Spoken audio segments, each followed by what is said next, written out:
غازہ میں جو ہو رہا ہے، 20 لاکھ کے قریب لوگ غازہ میں رہتے ہیں، 11 لاکھ لوگ آج بے گھر ہو چکے ہیں، اور اسرائیل یہ چاہتا ہے کہ غازہ کو مکمل طور سے ختم کر دیا جائے، یا پھر ان کو سینائی صحرا میں ڈیزرٹ میں لے جا کر مصر کے اندر ان کو چھوڑ دیا جائے۔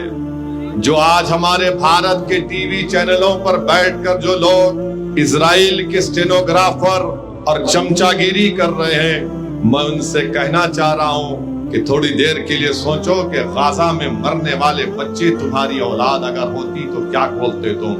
اور اگر غازہ میں بلڈنگیں جو گرائی جا رہی ہیں، اگر تمہارا ٹی وی اسٹوڈیو گر جاتا تو تم کو کیا تکلیف ہوتی بتاؤ؟ افسوس ہوتا ہے کہ ظالم کا ساتھ دے رہے ہیں اور مظلوموں کو ظالم قرار دے رہے ہیں۔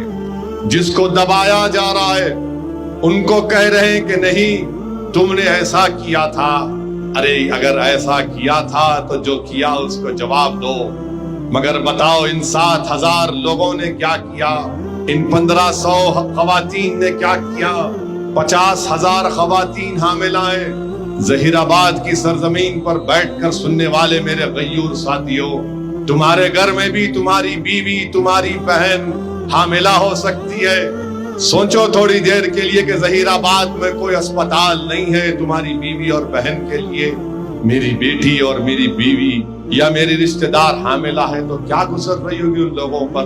آج ہم یہاں پر بیٹھے ہیں، بچے یتیم ہو چکے ہزاروں کی تعداد میں، غازہ کے روڈوں پر آوارہ پھر رہے ہیں۔ پینے کا پانی ان کو اسرائیل نہیں دیتا، برقی نہیں دیتا، اسپتال کے لیے فیول نہیں دیتا، غازہ کے سامنے سمندر ہے مچھی پکڑنے نہیں دیتا۔ میرے عزیز دوستوں اور بزرگوں، میں یہ اس لیے کہہ رہا ہوں کہ کم سے کم ظہیر آباد کی عوام، کم سے کم میرے وطن عزیز کی عوام یہ جان سکے کہ غازہ میں کیا ہو رہا ہے۔ جو بربریت فلسطینیوں پر کی جا رہی ہے اس کو بیان کرنے کے لیے میں اپنی زبان سے الفاظ ادا کرنے کے لیے مشکل محسوس کر رہا ہوں۔ آپ اندازہ لگائیے کہ ہم دیکھتے ہیں ویڈیوز میں کہ ایک 6 سال کی بچی، اس کے سامنے اس کی ماں، باپ، اس کی دادی مر جاتی ہے، یہ بچی بچ جاتی ہے تو اس بلڈنگ کے ملبے سے ایک 6 7 سال کی بچی اٹھ کر مما مما کہہ کر پکارتی ہے۔ ایک بلڈنگ اسرائیل کی ایئر فورس نے بم گرایا، ایک باپ دیکھتا ہے کہ میرے فلیٹ کا ملبہ ہے، دوڑتا ہے، اپنی بیوی کی لاش کو پاتا ہے، اپنی اولاد کی لاشوں کو پاتا ہے تو دیکھتا ہے کہ میری بیٹی زندہ ہے، اس کو اٹھا کر بھاگتا ہے۔ ایک ڈاکٹر ہے جو بغیر الیکٹریسٹی کے، بغیر کوئی چیز کے آپریشن کر رہا ہے، لوگ اس سے کہتے ہیں کہ ڈاکٹر صاحب ذرا ادھر آؤ، ابھی ایک بلڈنگ گری، 10 لاشیں آئی ہیں۔ وہ ڈاکٹر دوڑ کر کیا دیکھتا ہے کہ ان 10 لاشوں میں اس کی ماں، باپ، بیوی اور اولاد کی لاشیں ہیں۔ ایک صحافی ہے جو الجزیرہ کے لیے رپورٹنگ کر رہا ہے اور رپورٹنگ کر کے دوڑتا ہے کسی مقام پر کہ اس جگہ پر اسرائیل نے بم گرائے ہیں۔